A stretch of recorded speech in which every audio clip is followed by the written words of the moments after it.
Premier ressenti, retour 20 ans en arrière, je me sens jeune, extraordinaire. Deuxième ressenti, ce que j'avais anticipé, c'est le plaisir de se retrouver. Ça marche toujours, c'est magique.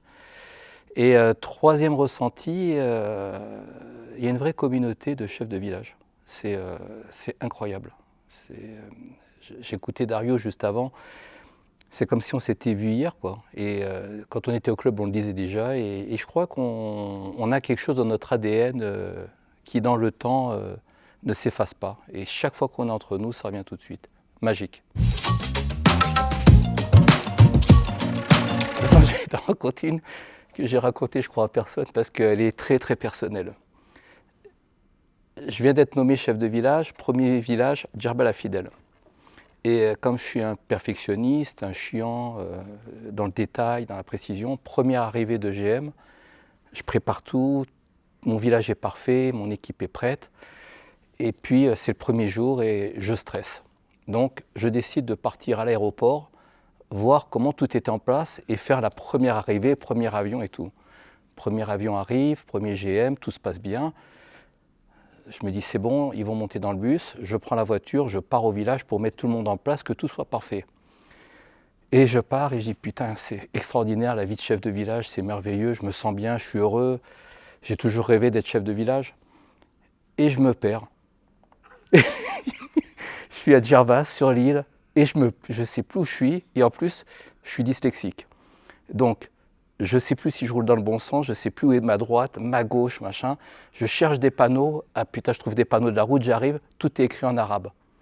Bien sûr, je ne parle pas arabe. Je me dis, bon, j'ai trouvé des gens, donc je m'arrête, je trouve des gens. Ils ne parlaient ni français, ni anglais, ils parlaient qu'arabe. Et là, c'est la panique. Et je commence à rouler, et plus je roule, plus je panique, et je ne sais plus où je suis. Et à un moment, je vois Oumsouk. Laisse-moi finir l'histoire. Et je vois Oumsouk, je dis putain Oumsouk c'est bon, c'est à côté du club, j'arrive, je prends mes repères, j'arrive au village à fond et je me dis putain, il n'y a que moi pour louper ma première arrivée de GM parce que c'est tellement longtemps que je tournais sur le Djerba.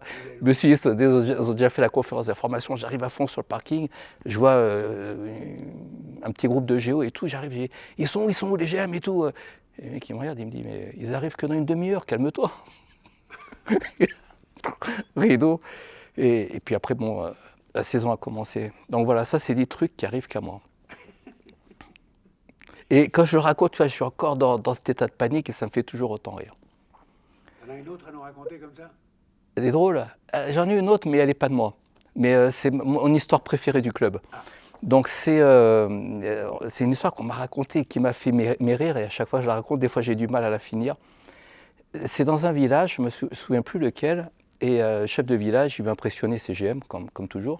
14 juillet, donc il fait super feu d'artifice, et il dit pour la sécurité, on va le faire derrière les dunes. Donc à la fin du spectacle, il cale tout avec son chef de matériel, hein, donc on prend les talkies.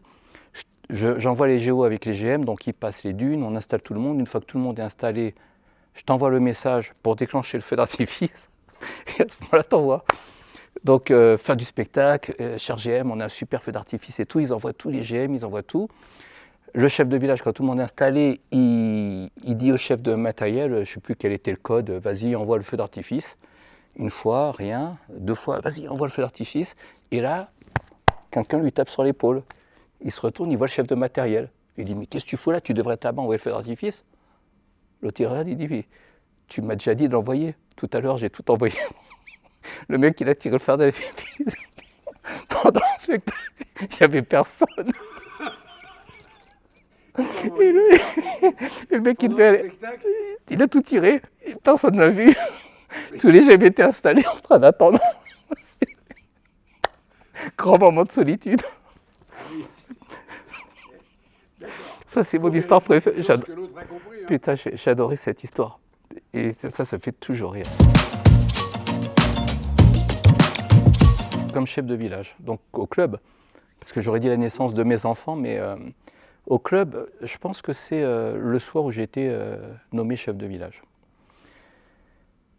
C'est-à-dire, c'était une émotion très particulière. Alors, je vais raconter comment ça s'est passé, peut-être pour comprendre ce que j'ai ressenti à ce moment-là.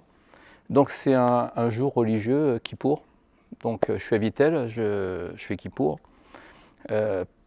Pour une fois, Guillaume Salem, qui était mon chef de village, me laisse tranquille. Et l'après-midi, avec ma femme, on part faire une promenade pour que ça passe. Et on parle et la soirée se passe. On fait le spectacle, c'était un cabaret, je me rappelle. Et à la fin, le grand, comme on l'appelait à l'époque, il me dit viens, je vais dire, j'ai un message important pour les GM, il faut que tu traduises en anglais. Je lui dis c'est bon, l'anglais, tu sais parler anglais. Il dit non, viens, tu parles bien anglais, viens avec moi. Donc il m'emmène avec lui devant. Et je ne sais plus ce qu'il raconte, demain il y a un programme. Et après il se met à parler, à changer de test, qui est le plus beau jour dans la vie des hommes au club, c'est le jour où ils sont nommés chefs de village, tout ça. Et avec moi il y avait Claudius Chérény-Morillon. Et je me dis putain, il va falloir que je traduise en anglais, que l'autre est passé chef de village. Donc moi, c'est pas pour cette année encore une fois. Et il parle. Et il dit, et voilà, moi j'ai eu la chance d'être avec un mec extraordinaire pendant 2 saisons. Et je me dis, mais il n'était pas avec Claudius la saison dernière. Et je suis en train de chercher qui ça pouvait être. Et il dit, je vous annonce que ce soir, Denis est chef de village. Et là, le temps s'arrête, tout s'arrête. Et je sens des larmes. Et je me mets à rire. Et tu vois, je ne savais pas si je pleurais ou si je riais. Et il y avait les deux en même temps. C'était super. Voilà. Tu as encore plein d'émotions. Ouais. Quand on sait. Ouais, c'est marrant, ça revient. Et donc il m'a assis sur le côté de la scène, j'avais mon béret, j'étais encore en bleu, je venais faire du Bonini ou une connerie comme ça, donc je ressemblais absolument à rien. Et il y avait tous les géos derrière, champagne, machin. Ils avaient fait une chanson pour moi qu'ils ont chantée. Et voilà, c'était extraordinaire. Génial. Formidable. Voilà. Merci.